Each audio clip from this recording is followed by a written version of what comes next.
This week's episode is sponsored by OM System. You're listening to the B&H Photography Podcast. For 50 years, B&H has been the professional source for photography, video, audio, and more. For your favorite gear, news, and reviews, visit us at bnh.com or download the B&H app to your iPhone or Android device. Now here's your host, Derek Fassbender. Welcome, listeners. I'm Derek Fassbender, host of the B&H Photography Podcast. And I'm Jill Waterman, the podcast senior creative producer. And I'm Mike Weinstein, the technical producer and audio engineer. It's been said that the eyes are the window to the soul, and it's a portrait photographer's job to capture that truth. This quote by Mary Ellen Mark neatly sums up today's discussion with two contemporary portrait photographers whose inspiration is rooted in 20th century masters such as Irving Penn and Richard Avedon.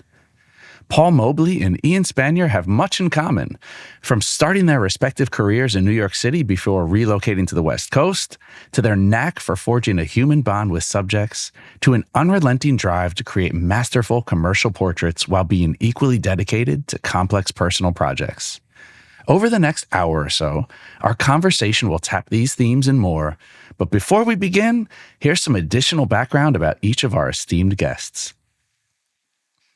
Paul Mobley is the quintessential portrait photographer with a career that bridges high-profile commercial work and deeply human documentary projects. After formal photo training in college and years assisting top image makers, he developed a clean, direct style rooted in precision and genuine engagement with his subjects. Paul's commercial portfolio includes celebrities, athletes, and major brands, yet his approach remains consistent across both commercial and personal projects.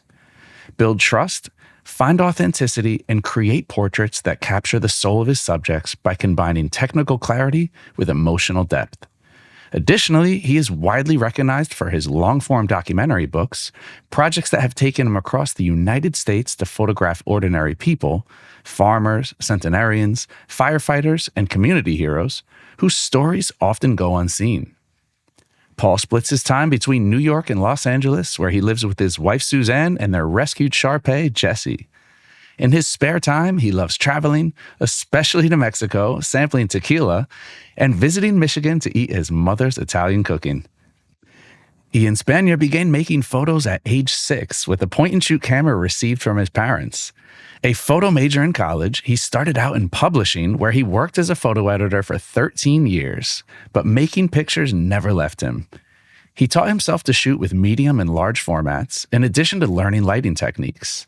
These methods did the trick because Ian has since established a long and distinguished client list within editorial, corporate, and entertainment industries.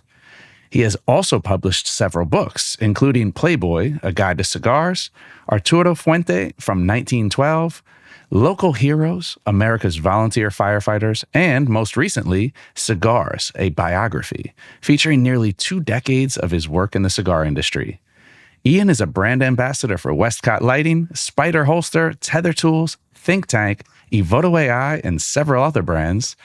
Additionally, he regularly lectures and creates video content for Canon, B&H Photo, and PP of A.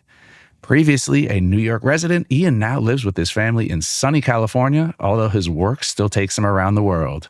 Paul Mobley and Ian Spanier, welcome to the show. Thank you. Thank you very much. Thanks for having us. Thank you guys, of course. Paul, I want to start with you. You've been making photos since your high school days back in Detroit, majored in photography at the College of Creative Studies, but after graduating, you decided to take the show to New York. Can you take us back to that decision? What motivated it? Was there something that you wanted in your future that you saw New York as the answer to? I was in a college in Detroit that primarily focused on product and cars. Detroit's a car town, and I had an instructor who realized that I had no interest in photographing cars or products, and I would turn in all my assignments, and they were always models or homeless people or just ordinary people. And he said, listen, you're not going to make it here. If you want to do what you like to do, you got to move to New York. And against my parents' wishes, I got on a bus and went to New York 2 days after I graduated. Wasted no time at all. None.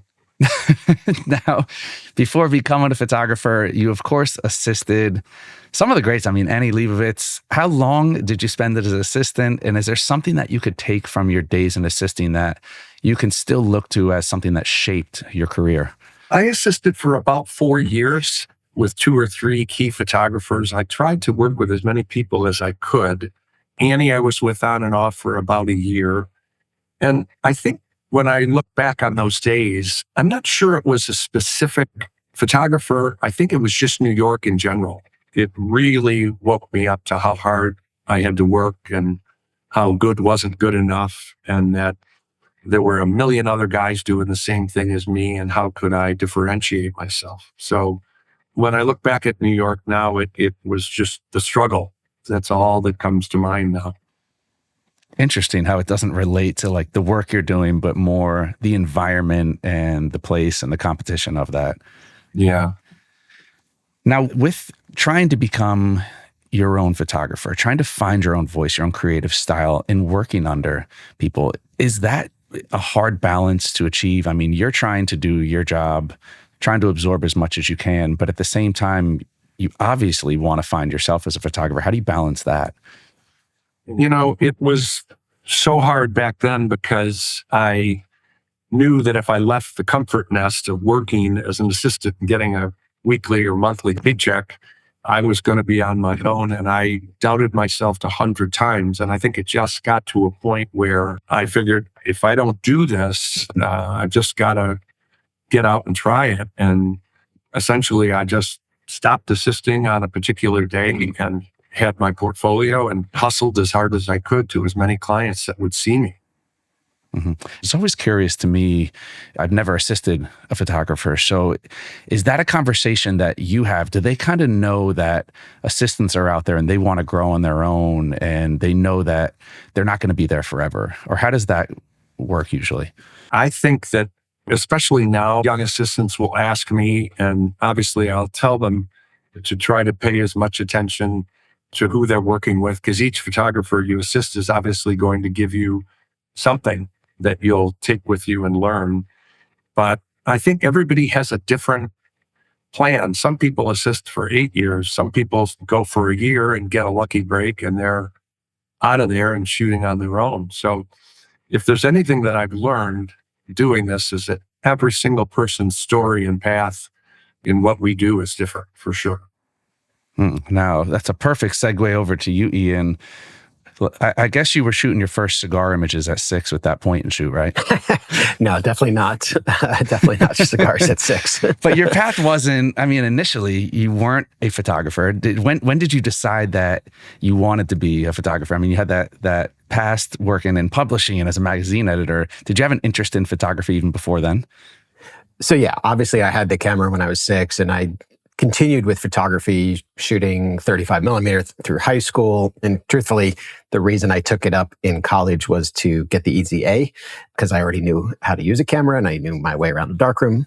And the truth of the matter is that I think I've said this to you many times before when we've spoken, is that I tried my hardest to not be a photographer most of my life, and it just kept coming back. And even as an editor, never intended to shoot. It was 3 weeks into the first job that I had at GQ magazine where something last minute needed to be photographed. And back then, aging myself slightly, we did not have digital. So it had to be shot on film. And without time to make the assignment or even send the book out to one of our regular photographers, I volunteered to do it. And that started a 6.5-year still life career. Wow.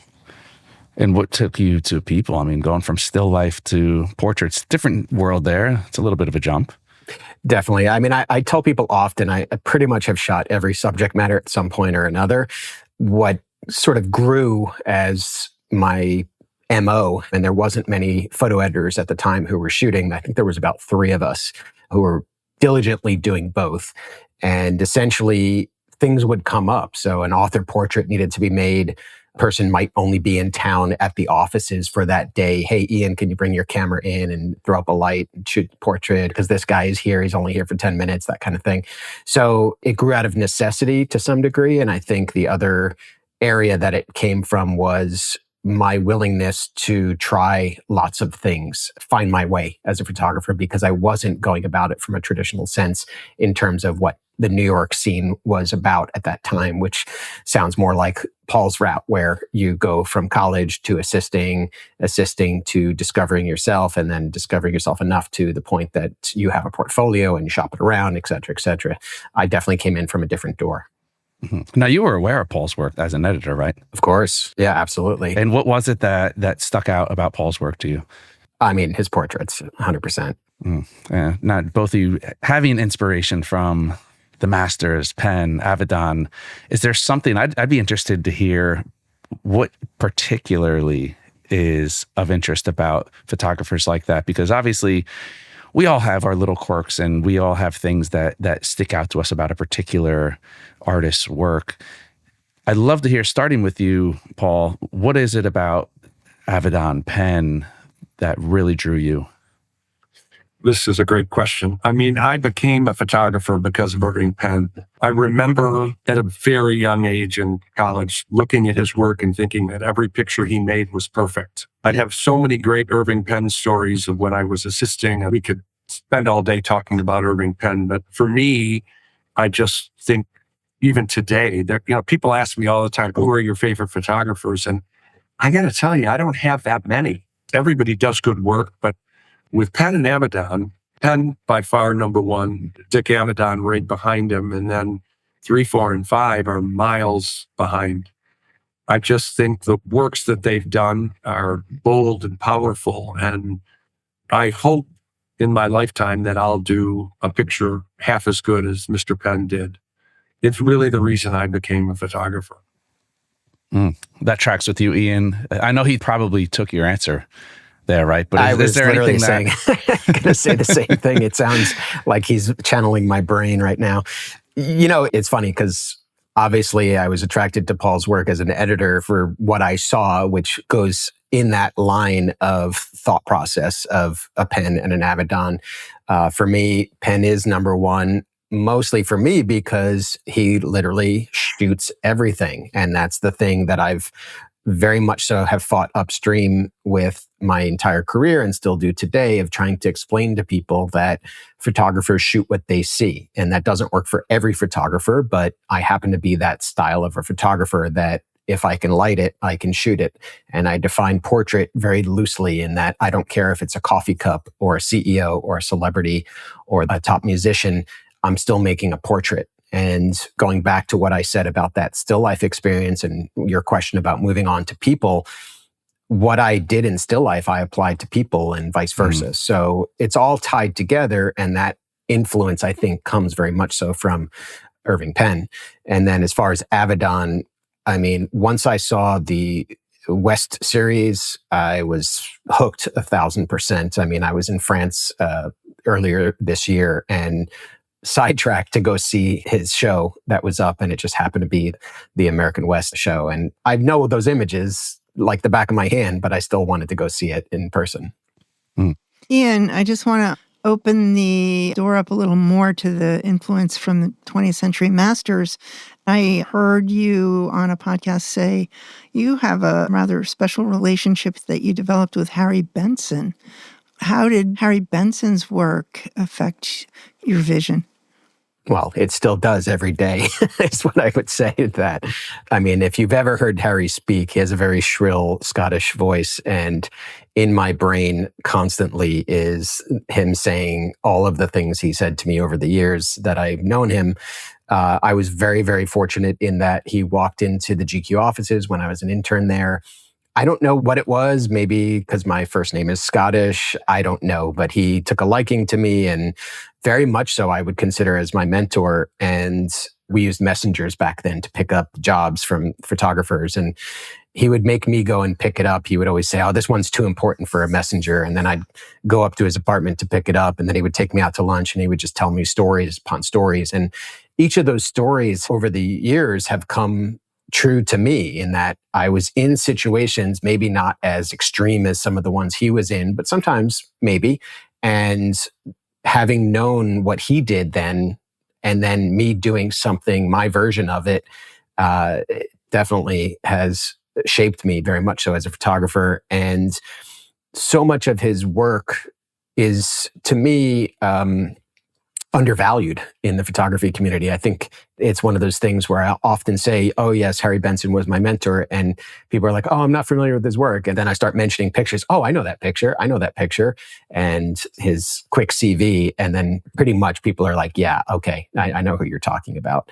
And his imagery and his style of photography very much related to the psychology, and the connection of psychology and photography is really what stuck with me, I think, the most. Interesting. Now, Paul, you mentioned the environment of New York and what really drives you and drove you early in your career. And you guys obviously both started your careers in New York, and then, strangely enough, both ended up in LA. What is the vibe and the presence and the industry like in LA versus New York, or at that time? I mean, we can talk about the changes since then, but when you guys both first left New York and went to LA, can you talk about what the scene was like there compared to New York? To me, they're very different, because even today, and I think it's always been this way, but for me, when I shoot in New York, I feel like I like the pacing better. The people on set, the art directors, just the New Yorkers in general, like to move at a pace that I'm used to. I tend to be very on time and very quick in my shooting. I don't vacillate too much. There's a grind in New York that I don't feel on the West Coast. I find when I shoot in Los Angeles, which I'm actually doing way more than New York, it's a little more laid back, and I like to move a little quicker in life and just in general. I think that's the New York personality of myself. Even though we end up with the same thing at the end of the day, everything I do in New York seems to be more productive, and the volume's up a little higher, if you know what I mean. Mm-hmm. Ian, same for you? I have to admit that the first time I came out here, this is my second time around. The first time I went straight from New York City and came out here and absolutely hated it. Didn't even last 2 years and went right back to New York. And I think, in line with what Paul is saying, part of that is the people that I was dealing with. I still had that New York mentality, very much so, head down, grindstone, all that stuff. And fast forward to this second time around, now I've been here for 10 years, and I think I underappreciated the lifestyle and certainly the weather and year-round golf the first time around. But the reality is that my quote-unquote New York style works out here for me well, because just like Paul, I'm that guy that shows up on time. If you're there 15 minutes before, you're late.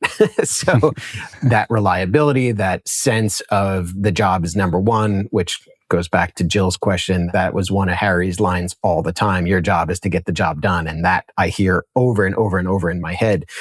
And as well, what I saw when I was photo editing, which was at that time, there was a different light to the photographers in LA versus New York. And quite often, magazine budgets were much better back then, of course. We would fly photographers to LA because we liked the East Coast style much, much more than the LA photographers. No offense to the LA photographers, but it was just different, and it didn't speak to the magazines at that time. And being maybe somebody who's somewhat was doing okay in New York and then moved to LA, you feel a little bit like a bigger fish in a slightly smaller pond. And then you get humbled by the fact that, it's a completely different animal out here. And it's a town of who you know, and it's name-based, and it's this, and it's that, and all those other challenges are there. So you have to find your way differently, and nobody cares that you're from New York. So, the world's constantly changing. And I'm also very much, and I say this to photographers all the time, when young photographers say, what's the best advice? I always tell them, shoot, shoot, shoot. That's the thing that you need to do. But then they say, well, how come you're so open about your style of shooting, and you share your BTS and even your lighting diagrams and things like that? And I was like, because you're never going to out hustle me. And that's my attitude. And maybe you are a better hustler than me, but I don't believe that. I believe I will always be that hustler. And that comes from that New York thing, I think. I could be wrong, though. Yeah. And I'd like to add on to that, what Ian was saying. I came out west because of the lifestyle. I've been grinding in New York, living in the concrete jungle for a long time, and I just had enough. But the one thing I remember very early in my days in New York, a guy said to me, even though New Yorkers are gruffy and they get in your face and, sometimes they can be rude, some of the best friends you will ever make in your life will be New Yorkers. Because once they're your friend, they'll be your friend forever. And when I look back, that is so true. My close friends in Los Angeles, I could count on one hand at best. And just like Ian said, that, who you know, but boy, if you make a friend in New York, they're going to be with you till the end. It is funny out here too. I don't know about you, Paul, but we tend to navigate to other East Coasters, even other states on the East Coast. But 100%. For some reason, we find each other. It's just like you immediately connect and you just see a difference in everything, the friendships that you form. Yeah, every aspect of it, 100%. It's no different than when a new art director comes in. They're going to bring in their people that they're used to working with. They're going to bring their photographers that they're used to hiring. Is it similar? Is that part of what it is you're bringing in people who are used to the lifestyle that you're used to, and that kind of bleeds into your work or your way of working, your style of working? I don't quite know how it works. It's just really one of those things. It's a vibe thing, I think, as cliche as that sort of sounds. The reality is that the attitude I think we get formed by growing around New York or in big cities like New York is very different than here, and akin to what Paul said about the laid backness that's here. I don't know if it's the same today as it was, 20 years ago, but certainly 20 something years ago when I came out here, I was like, do you guys even want to work? Like, this is crazy to me. Like, you're not even trying. And, in New York, I knew some photographers who, there was one guy in particular who told me this story about how he smoked way too much fun stuff and let his career go. And he disappeared, and he was on the rise big time, and he disappeared as a result. And I feel like a lot of the guys out here are just so loose about their careers, and they'll move out to the desert and then just be like, oh yeah, I'm coming back. And I'll just be like, what? Like, that's just, no, stop. Like you gotta stay. You can't do anything like that. But to your point about art directors coming and going and bringing their own people in, I had a great old-time professor at college in our senior year, and he was a great guy with a lot of knowledge, had a great career as a car photographer. And I remember so many times throughout the year when we were graduating, he said, you guys, let me tell you something. You want to be a big-time photographer, that's great, but please remember 10% of your job is taking pictures. The other 90% is putting out the fires, checking your equipment, chasing clients. And even today, when I really think about how much I do in a day or in a week and how much I'm actually behind the camera, pushing the button, he's right. It's so much of all of what we've just gone over. It's nonstop. Interesting. It's more about, I guess, the business and, like you said, the putting out the fires. Professional photographers are more problem solvers than they are artists a lot of the time. I think so.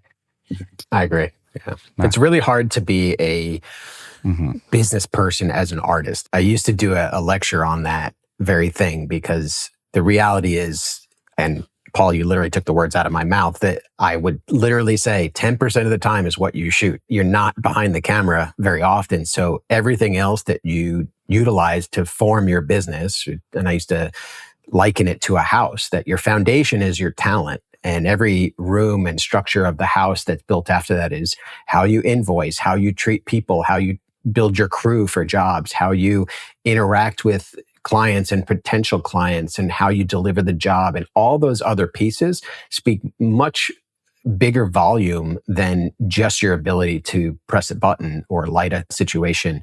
And I'm seeing it more and more now. Our market is flooded with photographers, right? Everyone with an iPhone is a photographer at this point. And the reality is, how do you stand out as a photographer as a result of that? And the truth is, it's how you run your business that really matters. The talent piece is absolutely, more than ever, the given. They know that you know how to make an image. Now, what do you do with every other part of how you deliver, how you show up, how you put your crew together, how you even send that invoice? I laugh when assistants send me an invoice on a Word doc. I'm like, no. You need a system. You need to be using some kind of a system that shows that you are professional. You're a business. You're not just an individual anymore. Mm-hmm. It's interesting you say that. Are there little things that, particularly for the people who are out there listening and they want to break in, and any little tip or trick can help, or probably more importantly, can hurt? Are there little things like that are just red flags for someone who's trying to assist and trying to get their feet wet and break into this industry? Are there little things like that are just giant red flags that you'll see from people who are younger or not as experienced as you both? I would say absolutely. I mean, obviously the example of the Word document thing, that drives me crazy. Sweaty palms drives me crazy. I don't know why, but if they shake my hand and their hands are wet, I'm like, seriously? But the other piece to me is, how you show up. Are you professional in how you present yourself? And are you going to be taken seriously in that way? And, you're talking to a guy who wears a hat every day. So I show up in a baseball hat, but I present myself with all the other parts to sort of complement that in a way that it doesn't become about me showing up in a baseball hat. It's more like, oh, that's his look. Okay, cool. And that's part of my brand. That's what it's become. The black t-shirt's become part of my brand, and I think that it's amazing when you see with young people today how innate marketing is to them, how they understand how to use social media, how they can literally become zillionaires in a moment's time. And we can't even operate our phones at that level.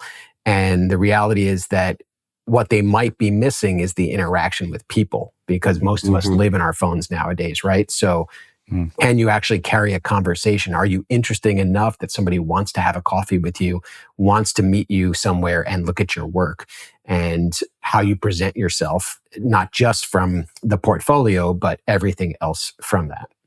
Ian spoke about what not to do. For me, what you should do is I tell a lot of young people to learn their craft. A lot of people that are shooting with iPhones don't know how to light. They don't understand lighting. They've never been in a dark room. And I still believe today, especially with the resurgence of film, learn your craft. If you really want to be a photographer, learn your craft from the ground up. And the other one that's really big for me is I always look for assistants that anticipate what my next move will be. Nothing irritates me more than to say, could you please go pick that up? That's in the shot. Could you get it out of there?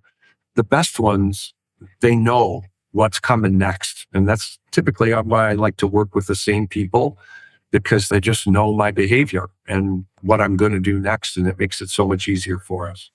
Interesting. It's not just somebody who knows the ins and outs, but is really learning you as a person and how you work as a photographer. That's interesting.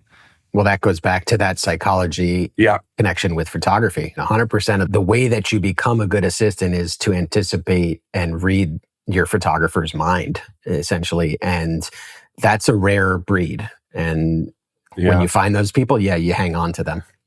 Back in the day, I'd always have to tell assistants to quit talking to the clients and keep their mouth shut. I would constantly, before we'd start a shoot, say, you guys, zip it, nothing. And today, these kids are so on their phones and quiet. It's like, now I got to wake them up, because they're so sheepish. And you can look somebody in the eye when you're talking to them. That would be a good start, Interesting. I want to go back to that 10% of the time that you guys are behind the camera. You guys obviously both have a breadth of experience with different systems from film to digital. How important is the gear to you as photographers and these decisions for choosing which focal length or choosing a certain setup for a particular portrait? Can you guys talk a little bit about the gear that you guys use on a day-to-day basis? What's your go-to? And more importantly, in a wider discussion, how it relates to developing a style or a look as a photographer? Well, I'm going to get in trouble for saying this because I did on my last podcast. A couple of weeks ago, I did a podcast and I said to the guy, equipment's not important. It's what comes out of your heart and your mind and your eyes. I actually use the term that sometimes think of yourself as a surgeon. The camera is just the scalpel to do the operation. And, a couple of people called in and said, what do you mean the equipment's not important? And I didn't really mean it in that way. I just try to get people to focus on the image and what's in front of them. And it really is a connection between two people, right? So I think the equipment is, for me, absolutely secondary. I have shot with every camera you can shoot. And if I've got a subject that's really given me something, I could shoot with an old broken 35 millimeter film camera and I know I'm good. But if I don't have my subject, if my subject's off in la la land and not paying attention, and I could have the best equipment in the world. So obviously I use good gear. I like to shoot medium format, and I always take a film camera with me just for conversation. Sometimes a famous person will see me pull out an old Pentax 6x7 and say, oh my God, that's amazing. I know that camera. And sometimes I don't even shoot with it. I just do it to maybe get a spark or get somebody engaged. So that's really the hardest part. Once you've got them engaged, there's no camera in the world right now that won't record what you're doing. Ian, I don't know if you agree, but that's clearly my opinion on equipment right now. I do believe that very much so. And to me, it's one of those things that the gear is important to me for reliability, in that I don't want to be twisted and tied up by the gear. So it's important to me to have the equipment that supports how I work, so that it's not something I'm thinking about in that way, in that I can focus on my subject, so that is number one. Again, my job is to get the job done. And quite often I do have 30 seconds or 2 minutes or 10 minutes total.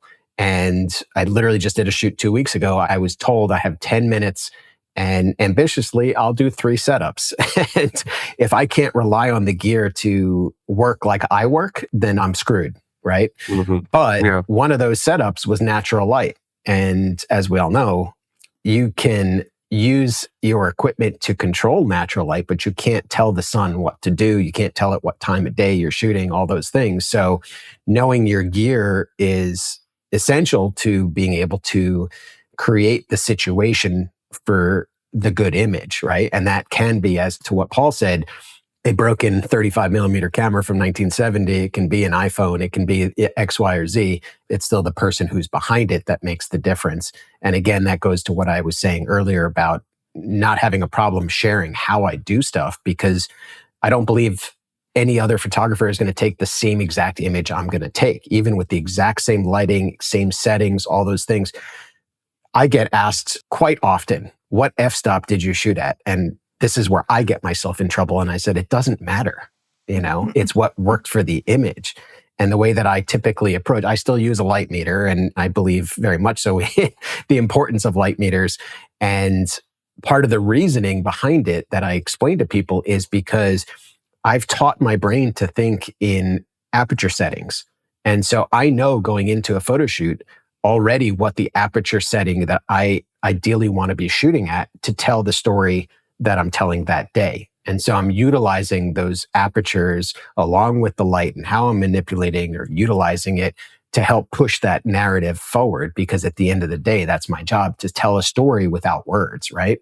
So given all that, me telling you, oh, I shot this at 5.6, it doesn't matter. Doesn't matter. It worked for what the story was.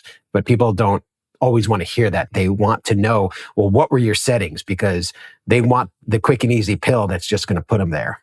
And when I hear that, Ian, I immediately tell somebody, get off the technical. So Paul, we're brothers, apparently. Yeah. We didn't know this, but yeah, we're brothers. My grandmother, she was from Italy, and for 25 years, we sat her in front of the big pot of spaghetti sauce and said, Nona, please teach my wife to make this sauce. What's the recipe? And she had no recipe. She'd throw this in, and she did it by taste and feel.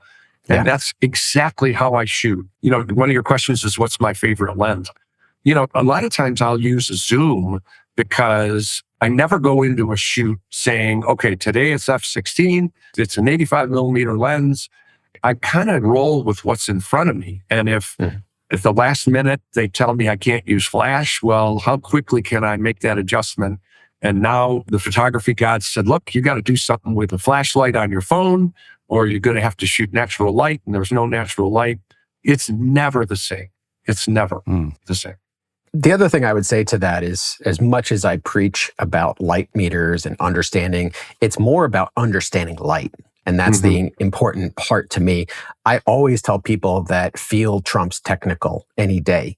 So if you are shooting at f8 and you read your light at f8, it doesn't mean that's the right exposure. If it feels better at 5, 6.5, or it feels better at 11, so be it. You know, you have to be able to be flexible enough to make those adjustments, not only for who your subject is, but as I said, the story that you're trying to tell, but also what feels right. And when Paul was talking about, young photographers learning their craft and understanding, there's nothing more important in photography than the idea of understanding light. Because when you understand it, you know how you can manipulate it, you know how you can utilize it. You can be that person that always delivers the job that way, because you can see in your mind's eye the picture before you take the picture. And when you get to that point, then it's just the muscle that you exercised enough to become instinct. And that's where the Avedons and the Penns really shine, because you see that their instinct was just spot on with the way that they worked. Every year I teach a workshop in Santa Fe, and there's 10 students who sign up. And without making it a very long, drawn-out story, there's always a couple that show up with every lens, every body, every camera, and can't wait to show it to me. And at the end of the week, you can only imagine who's doing the best work. 99% of the time, it's the kid who has one lens on their camera and is not too technicalized, if that's a good word to use. They have not let the equipment take them over. Wow, that is a great conversation. It is also a perfect time to take a short break, and we'll continue this after the break. But let's stand up, stretch, shake it out. If you're already standing, have a seat, relax. And when we come back, we'll delve more into the nuts and bolts of portrait photography and lighting techniques with Paul Mobley and Ian Spanier. Designed for street photography enthusiasts, the OM3 from OM System is the perfect partner to accompany you on your journeys. The portable, packable Micro Four Thirds mirrorless camera is ideal for cityscapes and urban street scenes, and it comes in a classic, elegant SLR design. This powerful camera can capture stunning stills and cinema-quality video with features such as AI detection autofocus, robust image stabilization, an adjustable film-like image profile, a creative dial, computational features, and weather sealing. And right now, save $300 on the camera body that will arrive ready for your next expedition. Head on over to bnh.com for more information on the OM System OM3 mirrorless camera. And we are back with Paul Mobley and Ian Spanier. Now, I like where we left off. I feel like finding something outside of the technical, but it came from a place of preparation and having intention and knowing where the shoot was going to go, kind of visualizing this. So I want to go back into this, and I am taking it that both of you guys are doing as much research as possible, not just to know where you want the shoot to go, but as far as the subject is concerned. Can you talk a little bit about the preparation in terms of who you're photographing rather than the visualizing the final product?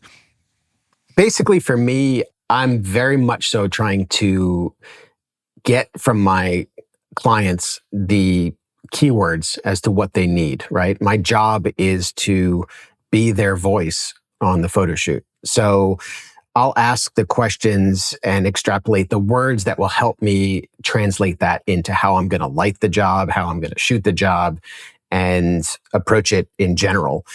I am a prep guy, so I do often sketch out my lighting scheme beforehand. I've had these books since the beginning of my career. It was really the way that I taught myself lighting was I was fortunate to be on set with great photographers like Albert Watson and obviously Harry Benson and Frank Ockenfels and people like that. So I was able to see how they worked and then started coming up with ideas for myself and trying different things.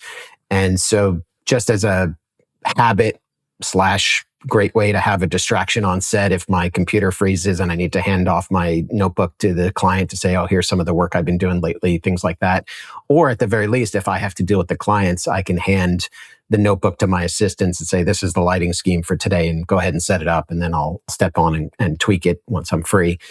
So for me, prep is very important, but that also has grown as I've grown as a photographer to become the thing that I have a launching pad at all times. So in those situations where, like Paul said, they tell you, oh, you can't use flash in here, or you have to shoot natural light, but there's no windows, or, you have to use your iPhone light or whatever's available.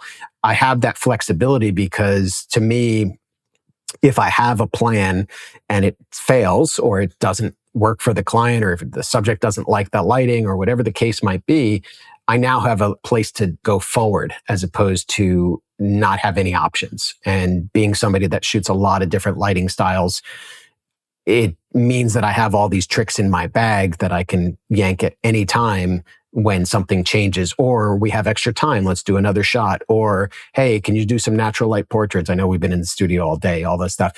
Being able to recognize all those options available to me, it just makes me more valuable as a solution finder, as we talked about earlier, being photographers who are problem solvers. Again, I never call them problems, I call them challenges, and challenges have solutions, and that's the way I always see it. For me, I have kind of loosened up my pre-prep. Obviously, I like to know about my person, but the first thing I want to do is get in front of my subject and just sit with them.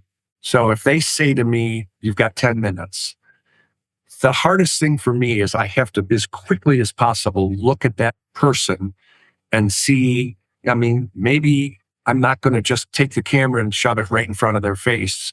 I might take 3 of those 10 minutes to talk about the fact that they like to fly fish in Montana. And I'm wasting some valuable shoot time, but it might get me on track. So for me, when I get on set, the first thing I want to do is get in front of my subject, even if I'm just sitting next to them while they're being made up. And I watch their mannerisms. I watch the way they're turning their head. And in my mind, I've almost made the picture before we've come on set, because I noticed the way they kept putting their hands on the side of their face, or the way they would raise one eyebrow when they'd speak. So, and I think if you get that subject in a good comfort level where they like you, you may have to take half your 10 minutes to do it, but you're going to get a picture. So I've loosened up my prep a little bit in favor of trying to win over and make my subject as comfortable as possible. Interesting. Does that take any pressure off you, or is there any pressure anymore, Paul, at your stage? Do you just come in there and it's kind of just business as usual? Oh, I think it's worse than ever, because if you've made some great images, you almost have to always make great images, especially if a client has hired you based on your work or who you are. For me, maybe it's just my personality. Every shoot for me is extremely stressful. And like every photographer I know at a high level, they always walk away saying, oh man, why didn't I do that? Or I should have done that. You're driving back and you think, oh my gosh, I can't believe I missed that. So I'm still looking for the perfect image in my life. But yeah, it's a real struggle for me, yes. There's a collective sigh out there when everybody listens to that, like, oh, I don't feel so bad now. I don't want to say it's no fun, but it's, especially if it's a high level person, it's a tremendous amount of stress, I think, to try to do something amazing. That's what we're all trying to do. Yeah, and just hearing you put it out there, like, if you've made great work and you're expected to always make great work, it hits a little differently when you hear it like that and you think about it and you're like, yeah, it's not like you have a low bar to hit and you just like, okay, I can hit this. You're going out there with an incredibly high bar to hit, and not every situation is going to be the same. As we've talked about a few times now, it's problem solution or overcoming challenges, as Ian would state. Can you guys talk about what does get in the way of you really putting something out there great? Are there difficult situations that come up regularly, or things that you find yourself having to tackle or go with the flow on more often than not? For me, I find that it's the gatekeepers. Sometimes, as Ian, I'm sure will agree, you go through 25 people and 200 emails to finally get that 5, 10, 30 minutes with your subject. And once you get to your subject, you realize they're usually very nice people, and they're easy to work with. But for me, the hardest part is, I call them the gatekeepers. All the people from the publicists to the managers, everybody that is surrounding my subject until I finally get to be with them one-on-one. Ian, is that hit for you? Times when to get to the person, to get to the subject is like climbing a mountain, and you get to the subject and you're like, wow, this person's the most chill, coolest person ever. I don't know if I quite see it the same way. I think that I approach all the jobs knowing that that's my job, right? And all those distractions, they're not in my way in terms of getting the job done. It's just a matter of, I'm here to deliver something, and that's what I'm going to do. And if I have to appease those gatekeepers, which we all have to, so be it. I've got my thing dialed in to the place where I'm confident that I can always come through, and I don't stop until I know I have it. I'll stop shooting when I know I have it. And I think at this point, it's that, at least for me, that prep that I do puts me in a position that I know that I'll get something for my client that is going to check that box. Now, what Paul said about the drive home, of course, that happens big time, because if I only had one more setup, or if I only had one more minute, or if I had one more assistant who could have gotten a light up while I was shooting this and I was thinking about that shot, those thoughts are never ending. But I guess I see it slightly different in that I know what my job is. And even though on set, I'm the quiet one, I'm still the director. I'm still the one controlling the situation. I lit it. I'm the one pushing the button. So all those gatekeepers, to me, I can appease them, or at least make them believe that they're being appeased. But at the end of the day, even my subject doesn't know that. And Derek, you've seen me do this in person, but I do a little game with them where I put them in a position where they feel like they're in charge with complete intent, so that I can get what I need, because they don't realize that I'm controlling every piece of what creates that image other than them. And now I've just controlled them, and they didn't even recognize that I did that. That's a Harry Benson technique right there. So, you know. How do you guys balance? I mean, you obviously get to a point in your career where you're being hired for the work that you put out. And a certain part of that is who you are and the style that you've cultured. How do you balance that with dealing with the vision of a creative director or of any of these other decision makers or gatekeepers? How do you still keep your stamp? Do you have to exert a little ego at some point, or is it really just communication?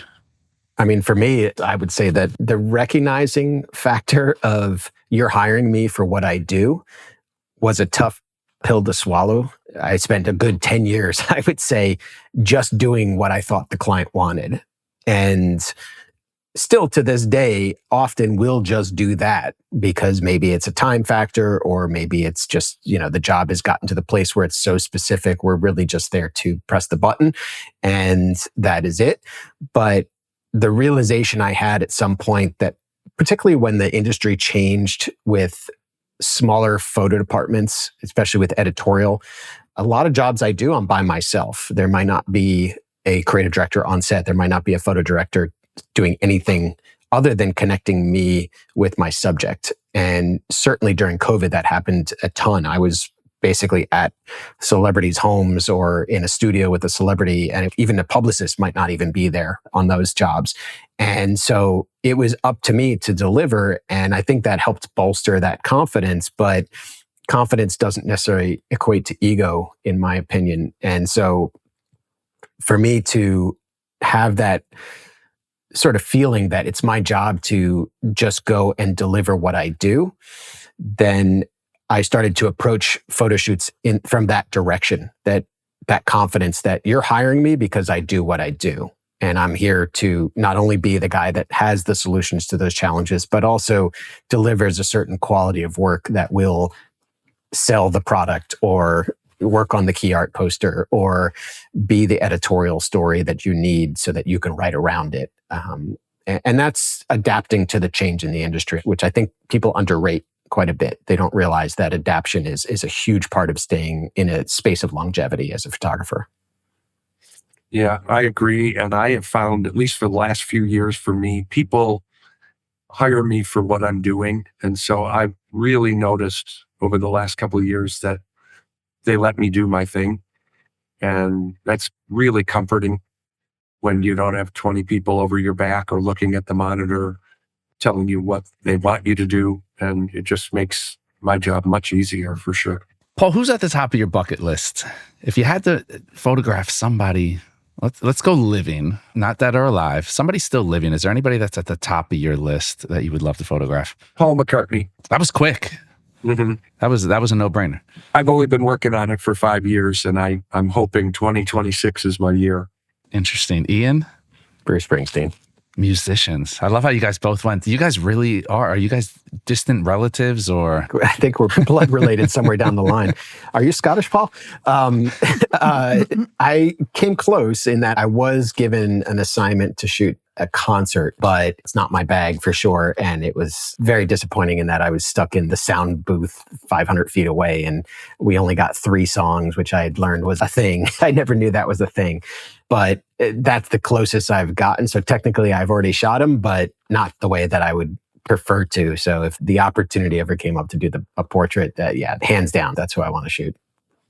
Now, are you more nervous for that? Or have you guys visualized this shoot in your head for when it happens? We're going to throw it out into the ether. Oh, it's already made in my mind. I know exactly what I would do. And I've told Paul's manager numerous times exactly what I would do. So yeah, no, I have it in my mind. It's all set. 30 seconds. You get 30 seconds with Paul. You're good. Ian's going to laugh because he knows it's true, but I've had some situations where I've been set and ready and had less than 30 seconds and they've walked off set and I got what I needed. Wow. So I could do it. I could do it, especially if I was able to say to the subject, okay, we only have 30 seconds. Here's exactly what I want you to do. Cameras are on. Stand there. I'm good. There's that confidence you were just talking about, Ian. That's well, it. Yes. I could feel that's that. That's what I'm talking about. Yeah. Well, I mean, I will be honest with you.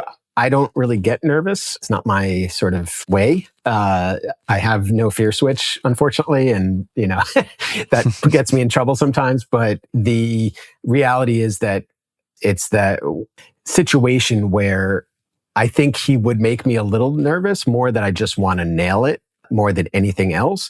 But I'm so good at blindsiding all the noise when I have my subject in front of me. A perfect example from what Paul just said, and I was laughing, is that, I had Jeff Bridges' impromptu photo shoot. I was shooting something else. He happened to be across the street, and the writer for the same editorial client got him to come over and said, hey, we have a setup. Can you come and do a portrait? I had 18 frames and every single frame is usable. And it's because I was able to say, this is where you are. This is what you're going to do. You know how this works. You're a photographer. Here's how it goes. And I'm just going to be back there. And if I don't say anything, you're good. And let's go. And he knew, and he gave me the look at the end. I knew he was done, and that was it. And I'd imagine in my head, that's what a Springsteen shoot would be like, where it would just be like, yeah, I've done this a zillion times. You're going to get what I'm giving you. And that's how it's going to go. It's not the subjects that make us nervous. It's worrying to death that we're going to get the shot. Trust me. You could put the most famous person in front of me and I'm cool, but I'm worried inside, like, am I going to get the picture? That's the worry for me. And the shot that you're not going to be on the drive home, like you're going to get the one that you have been dreaming about your entire career. Or usable, so like the one you get that, the image you'll get that'll change your career always happens as an accident. It will never be intentional. Trust me. It'll be a mistake that all of a sudden turned out to be your best image. Mm-hmm. Wow. So here's a question. You both are really into preparation. And with a lot of these celebrities, you have very limited time. As part of your preparation, do you ever do a test with someone else in the frame? Always for me. Always. You just put them in there. Mm-hmm. Yeah, even if it's myself, I've had to do it. Right. Yeah. Is that on the day on set, or do you do that beforehand also? Like, For me, it's usually the day of it. Yeah, I would say 99.99% of the time it's at the shoot. Quite often because you can prep all you want here in your home or studio, and then you get to location and everything is different. The ceilings aren't the height. There's, pipes hanging down. There's something in the way. I think also at this point, and I'm sure Paul would agree, we already know in our head what this modifier does, what this light looks like from this position or that position, what the situation's going to look like. So the anticipation of how I'm going to light this beforehand is already in our brains, wired in, and that goes towards that 10,000 hours plus some exercising that part of your brain that can see it before you even pick up the camera. And the reason I stress this so much is that you being able to see the picture before it happens allows you to get in those situations where when you do have 2 minutes with the subject, you can do 3 setups because you can walk in the room and say, okay, I got this spot right here, I've got this spot, and then there's a window over there. So I'm going to shoot all 3 of those and we're going to cut each one in 45 seconds. And that's how we're going to do this. And case in point, it works. I literally just did this 2 weeks ago. I love it. There's so much confidence. And I think it does go all back to what you guys were saying earlier with just knowing, you know that you're going in there, you have a plan. It's solving challenges as you come up with them. I mean, that's why you guys are both great photographers, is because you go in there and you're going to get what you're going to get, right? You know that you're going to get it. It's not going to be an accident. Sometimes you do get that happy accident that we talked about that ends up being your favorite photo of your career, but you're out there doing it. We talked about doing it over and over and experience and repetition. Now, I want to touch upon personal projects because I think they kind of put us in a different place as photographers. Can you guys talk about your own personal projects? Of course, you both have done projects on firefighters. Probably a good place to start is what personal projects lend to you as a photographer in general, but also to your commercial work? I kind of treat both of them kind of the same in the sense that, when I'm doing my personal work, I feel a freeness that I can do what I want really and truly, and not one person's going to have anything to say or an opinion. But I still shoot the same way. My eye's trained to do what it does and what I see and what I feel. So for me, the books and some of the other personal stuff that I've done is still maybe a unvarnished version of my commercial work. It's just a little less controlled from others, I guess would be a good way to put it. For me, I believe that personal work is the vehicle for testing, and it allows me to come up with new and different lighting situations, to challenge myself, to do things unconventionally because you just never know. And again, this goes back to having those tricks in the bag that I like to have.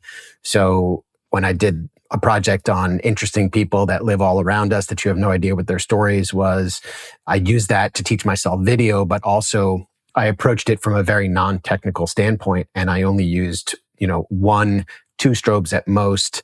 And I would not use modifiers. I would bang the strobes into a wall at each of these different locations. Every location was different, and challenged myself to not be technical about it because I found myself getting too technical on photo shoots. And so I wanted to free myself up a little bit.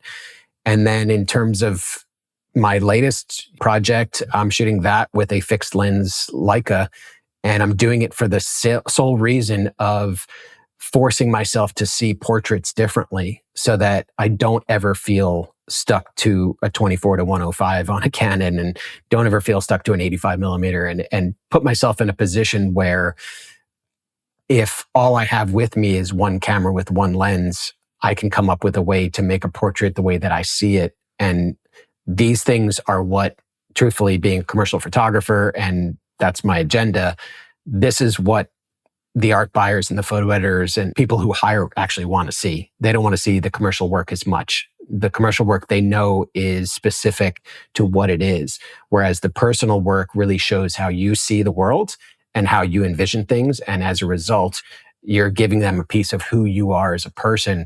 And that helps that decision of, do they want to spend the day or the week or the month on set with you? Some great insight there. Do you guys use that to test Or is it more of just freeing yourself, like you've said? It's still, I like what you said, Paul. It's still the same approach. You're not approaching it differently. You just feel more free. Are you more experimental? Are you more creative when you're creating personally? Yeah. For me, I've been doing a lot of stuff now where I've gone back to film, where I don't want to look at the monitor. I don't want to see the work. I want to try to strengthen my eye. And, to me, shooting film is a reminder to pay attention and to really look through the viewfinder and see what's in front of you and be a little more concise and a little more careful, not knowing you're going to get an instant result. You're going to have to wait and see. So that's what I do quite a bit nowadays. If I have no client and it's just something that I want to do, I will shoot film. And just the whole anticipation of the film being developed and, I got to wait a day or two to see my proofs or contact sheets. It kind of keeps me excited about photography. I love that. I see it as a way to keep moving. I keep going back to this whole idea of exercising the muscle. And, it works very much like that to me. If you're not shooting, you're not thinking about shooting. And it's, for me, having the ability to always have something going on fills in that time in between assignments. And, particularly on a tough year like this was, where there was essentially no productions in California. So it was like the entertainment industry was very different out here this year.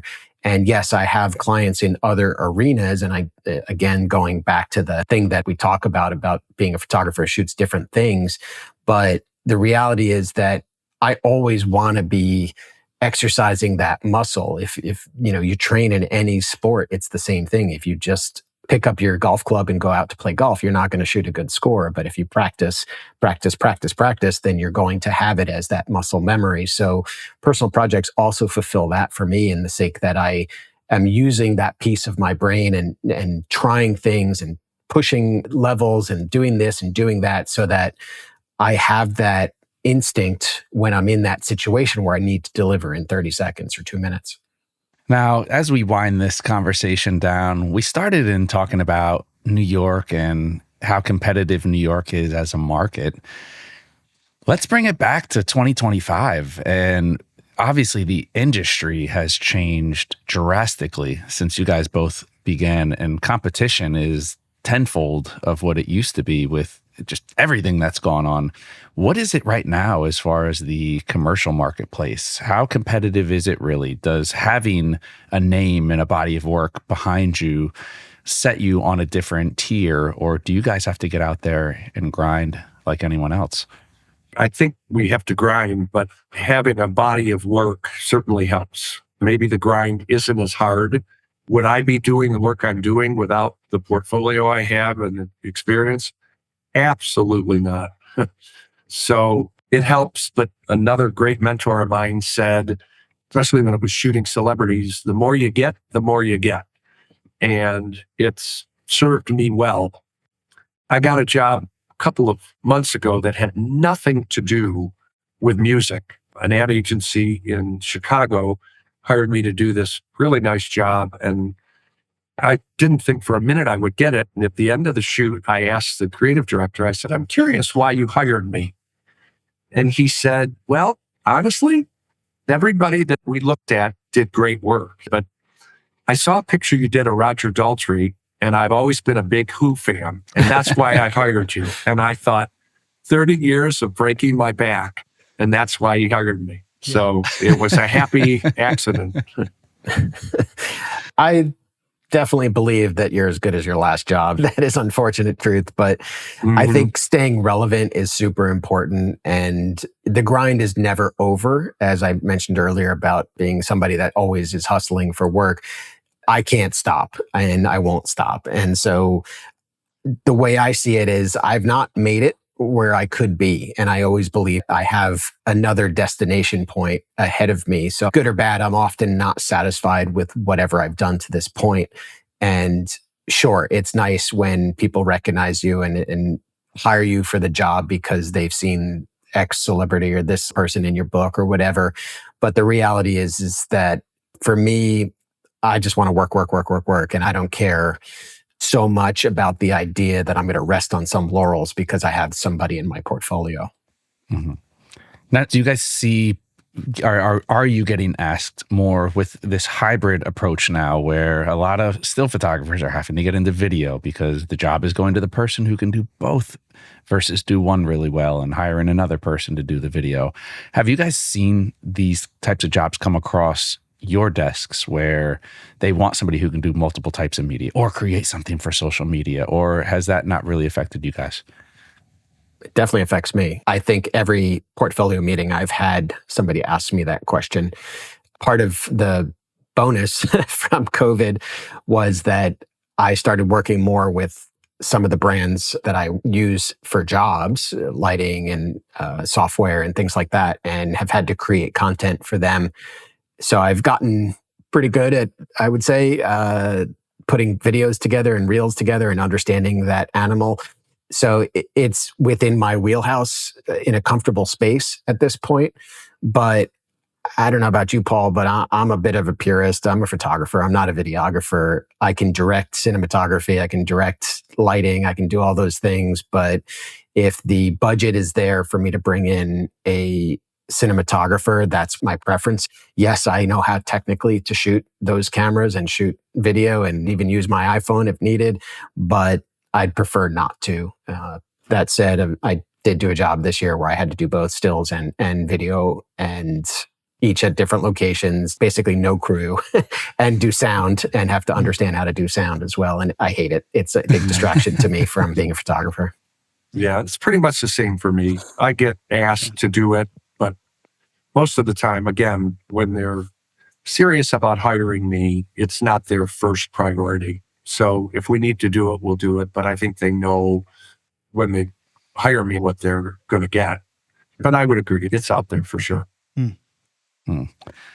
Now, I got to get it in here, generative AI. Now, Ian, I know you are an ambassador for a company that uses AI for processing, but let's widen the conversation here, because I think a lot of the conversation isn't really in AI calling and AI editing. I think we all use that in some way, shape, or form. No matter what editing software you're using, you kind of have no choice. As far as generative AI and that wider conversation that, you have the gloom and doom of people thinking it's going to end creativity as a whole and it's all going to be robots creating art. What are you guys' thoughts on how the creative economy is now in terms of using generative AI? I honestly don't like it. It's I just don't think it's good yet. It will be, but in terms of quality, I still don't like it. I don't think it satisfies what I know I can do as somebody that retouches his own work. That said, it's obviously coming, and it's obviously something that we will have to face. Do I think it's going to replace us? No. And I've said this time and time again to photographers that one of the interesting byproducts of coming from where I came from as a photo editor, and also, again, being friends with Harry Benson, I watched him recreate his career 3 times in a span of 20 years. And the reality is that if you adapt to the changes in the environment, you will survive. And so if you understand the technology, if that's what it takes, or if you utilize it in a way that works for your workflow in your system, or you bring on crew that helps with that part, if that's not something you can do, then you will find a way to survive as a photographer. You won't be replaced by a machine. And it's the people that bitch and moan about it and complain about the idea that all these things are going to take over. They're going to replace us completely. What's the point? Good. Have that attitude, because you're gone. And that's fine by me, because that's one less person I got to compete with. I agree with that. And I also related similar to when we were all shooting film and digital came out. And a lot of photographers, including myself, were really resistant to switching over. And it was the same thing. You either adapt or you're done. And it was really at that time because of the speed.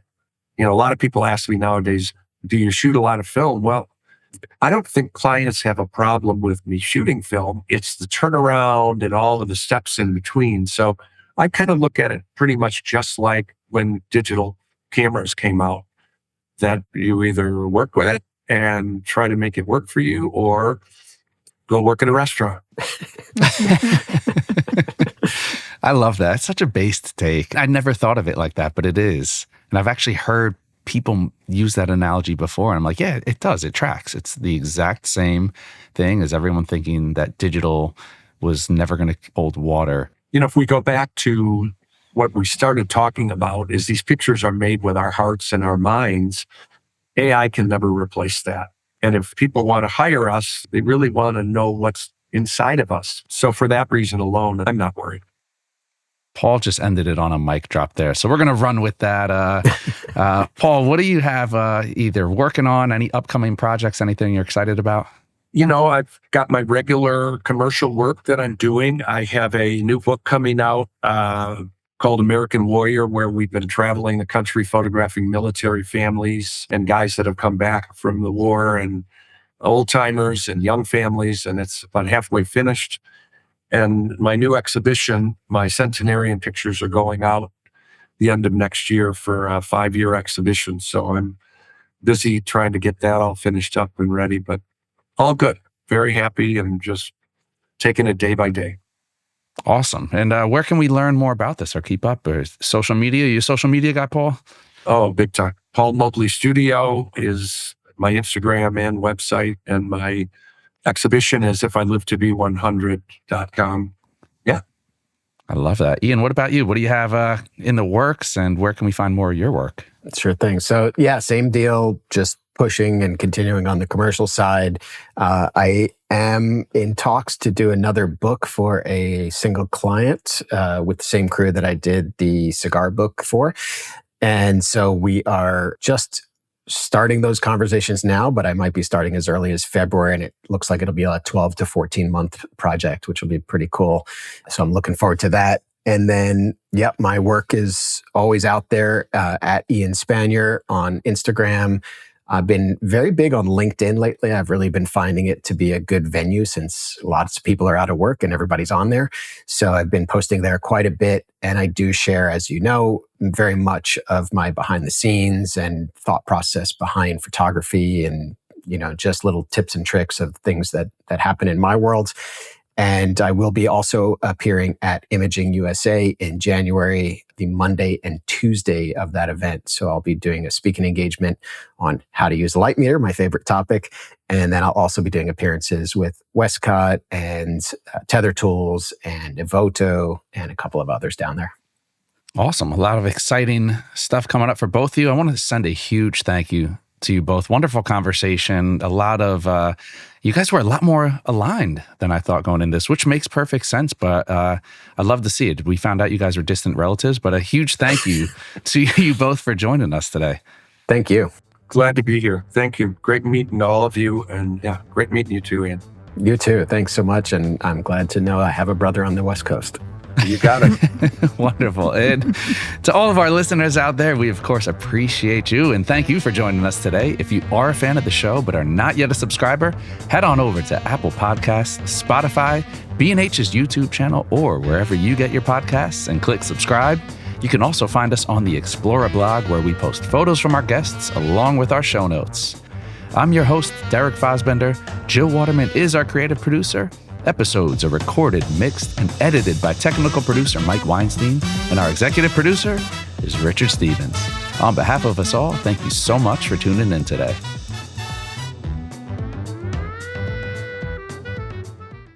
Thanks to OM System for sponsoring this week's episode.